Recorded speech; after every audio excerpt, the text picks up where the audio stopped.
স্বামী স্ত্রীর মধ্যে ভালোবাসা বৃদ্ধির কোনো আমল আছে কিনা। এরপরে প্রশ্ন হলো, আমার স্ত্রী সন্তান জন্মদানে অক্ষম, এখন কি আমি তাকে তালাক দিয়ে দ্বিতীয় বিয়ে করব নাকি তাকে রেখে দ্বিতীয় বিয়ে করব, জানালে উপকৃত হব। এরপরে প্রশ্ন হলো, আমার স্ত্রী সন্তান জন্মদানে অক্ষম, এখন কি আমি তাকে তালাক দিয়ে দ্বিতীয় বিয়ে করব নাকি তাকে রেখে দ্বিতীয় বিয়ে করব, জানালে উপকৃত হব। ভাইরা আমার, কোনো নারী যদি বিভিন্ন ডাক্তারি পরীক্ষা দ্বারা প্রমাণিত হয় যে তার স্বাস্থ্যগত সমস্যার কারণে সন্তান হচ্ছে না, চিকিৎসা করিয়েছেন, কোনো আলামত নাই হওয়ার, তাহলে আপনি দ্বিতীয় বিয়ে করার রাইট আছে, দ্বিতীয় বিয়ে করেন, সন্তান সন্ততি হোক। কিন্তু এই স্ত্রীর সন্তান হয় না, সেজন্য তাকে তালাক দিয়ে দেওয়া এটা অমানবিক, অবশ্যই এটা অনুচিত কাজ, এটা গর্হিত কাজ। এটা তো তার নিজের হাতের কামাই না, আল্লাহর দান, এখানে তার কোনো ত্রুটি নাই। আল্লাহ কোরআনে বলেছেন, ইয়াহাবু লিমান ইয়াশাউ ইনাসা ওয়া ইয়াহাবু লিমান ইয়াশাউ যুকুরা। আল্লাহ যাকে ইচ্ছা তাকে কন্যা দেন, যাকে ইচ্ছা তাকে সন্তান দেন, আবার কাউকে কন্যা সন্তান ছেলে সন্তান দুইটাই দেন, আবার যাকে ইচ্ছা তাকে ওয়াজআলু মান ইয়াশাউ আকীমা, বন্ধা রাখেন, কিছুই দেন না। এই জন্য ভাইরা আমার, এই জাতীয় ক্ষেত্রে স্ত্রীর উপরে দোষ চাপিয়ে তাকে তালাক দেওয়া এটা কাপুরুষোচিত কাজ, এটা অন্যায় কাজ, অনুচিত কাজ, এটা করবেন না। এইগুলা ছেলে যা করে তার চেয়ে বেশি ছেলের মা, ছেলের বোন, অন্য মহিলাদের আরো বেশি মাথা ব্যথা, সবাই অস্থির করে তালাক দেওয়ার জন্য। খবরদার, এতটা পশু হবেন না। স্ত্রী শুধুমাত্র সন্তান জন্ম দেওয়ার জন্য না, আপনার চরিত্র হেফাজত করছে, এটাই বা কম কিসে। অতএব এতটুকু মানবিক আমাদের হতে হবে। আমাদের সমাজে নারীরা নির্যাতিত, নানাভাবে নির্যাতিত, স্বামী নির্যাতন করে, ননদ নির্যাতন করে, দেবর ভাসুর নির্যাতন করে, শ্বশুর শাশুড়ি নির্যাতন করে। পরের ঘরের একটা মেয়ে তার সংসার ছেড়ে চলে আসছে, এই ঘরের প্রত্যেকটা মানুষের উচিত তাকে আপন করে নেওয়া, কারণ সে আপনকে ফেলে দিয়ে আপনাকে পরকে আপন করতে আসছে। আপনার আন্তরিকতা ছাড়া সে এখানে সুখে থাকতে পারে না। এই জন্য যেসব শ্বশুর শাশুড়ি বৌমাকে ডিস্টার্ব করেন, দেবর ননদরা খোঁচাখুচি করেন, ভাইকে খেপিয়ে তোলেন, তারা মনে রাখবেন সবাই জালেমের খাতায় নাম যাবে, এবং এই পুত্রবধূ মাজলুম তার পক্ষে আল্লাহ রাব্বুল আলামিন থাকবেন আর জালেমের বিরুদ্ধে থাকবেন। অনেক দিনদার মানুষ আছে আমি জানি, শ্বশুর এই লম্বা দাড়ি, মসজিদে নিয়মিত নামাজ পড়ে, কিন্তু সারাদিন বউর পিছে খোঁচাখুচি করে, আছে না নাই? অনেক শাশুড়ি ইয়া লম্বা তসবি, ইয়া লম্বা জায়নামাজ, কিন্তু মাশাআল্লাহ বউর পিছনে লাগতে কোনো ত্রুটি করেন, ছেলের কান ভারী করে।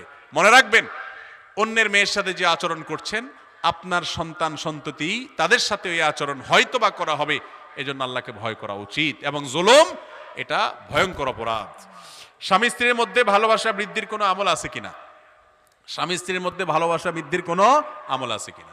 আমল হলো ভাই, বেশি বেশি করে স্ত্রীরা স্বামীর মহব্বত পাওয়ার জন্য আমল হলো বেশি বেশি সেজে গুজে থাকবেন, ভালো ভালো নাস্তা পানি বানাবেন, ভালো ভালো তরকারি রান্না করে খাওয়াবেন, মহব্বত করবেন, কথা শুনবেন। আর স্বামীদের আমল হলো স্ত্রীকে বেশি বেশি হাদিয়া তোফা দিবেন, শাড়ি চুড়ি কিনে দিবেন, টাকা পয়সা দিবেন, তোফা দিবেন, ভালো ব্যবহার করবেন। এই আমল করলে ভালোবাসা এমনি তৈরি হয়ে যাবে। বুঝেন নাই? দুনিয়ার উল্টাপাল্টা করবেন আর আমার কাছে আমল চাইবেন যে একটা দোয়া পড়ে দিলে ওইটা একেবারে কারিশমার মতো কাজ হইয়া স্ত্রী আপনার বাধ্যগত হয়ে যাবে, এইরকম আমল আমার জানা নাই। আল্লাহ তাআলা কোরআনে পুরুষদেরকে বলেছে, ওয়াশিরুহুন্না বিল মারুফ, তোমরা তোমাদের স্ত্রীদের সাথে সুন্দরভাবে বসবাস করো। এই জন্য যাদেরকে আল্লাহ স্বামী বানিয়েছে, খবরদার স্ত্রীদের সাথে সুন্দর আচরণ করবেন। ভুল ত্রুটি হলেও ক্ষমার চোখে দেখবেন। আম্মা জান আয়েশা রাদিয়াল্লাহু তাআলা আনহা বয়সে ছোট ছিলেন, তিনি অনেক সময় ওই যে আটার খামিরা বানায় রেখে হয়তো ভুলে যেতেন, কোনো দিকে চলে যেতেন, খোলা রেখে যেতেন, অনেক সময় এসে ওই যে ছাগল মুরগি এসে খেয়ে ফেলতো, দাওয়াজান খেয়ে ফেলতো। এটা ছিল তার, কিন্তু নবী করিম সাল্লাল্লাহু আলাইহি ওয়াসাল্লাম কখনো তার সাথে ব্যবহার খারাপ করেছেন, শক্ত কথা বলেছেন এমন কোন হাদিস পাওয়া যায় না। আপনার স্ত্রী ফেরেশতা না, মানুষ, তার ভুল ত্রুটি হবে। অতএব তার সেগুলোকে সুন্দর মার্জনার চোখে দেখতে হবে। অনেক পুরুষরা আছেন এই ছেসরার মতো আচরণ করেন, বেয়াদবের মতো আচরণ করেন, অসভ্যের মতো আচরণ করেন, বাইরে লোকদের সাথে কি মিষ্টি মিষ্টি কথা, আর বউয়ের সাথে চাড়ালের মতো ব্যবহার করে, আছে না নাই?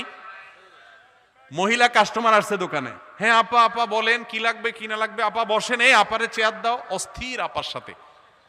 আর বউয়ে ফোন দিছে, একটা বেশি দুইটা কথা বলছে, তোমার না বলছি এত বক বক করবো না, আমার কাস্টমার আছে সামনে, কি বলবা জলদি বলো, ঠিক না ভাই? ঠিক।